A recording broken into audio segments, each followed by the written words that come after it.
Cuando oigo estallar un petardo o el bufío de algún volador, siento un cosquilleo revoltuso na entrepierna y el sol alrededor.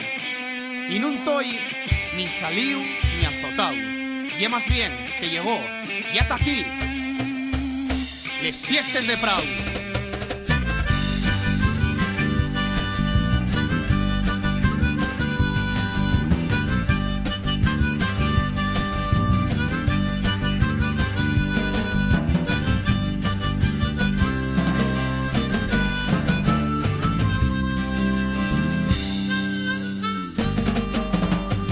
La comisión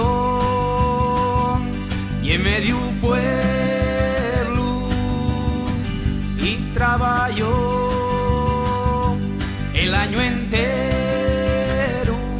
Solo así se pueden hacer les fiestes de Prau. Hay que luchar a espaldas abiertas y sin pensar. Si este año llueve, no verás a nadie agobiado. Son fiestes de Prau.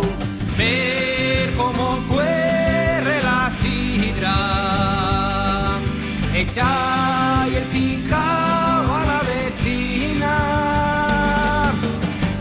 entrar con ella en los maizales,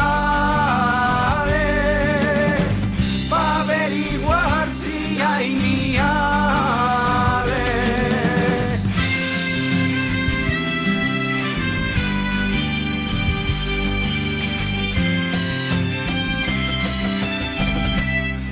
Romería, verbena o tarasca, lo de menos y es como y no mar. Lo que cuenta y el hamburguesana y el enfile que pienso agarrar.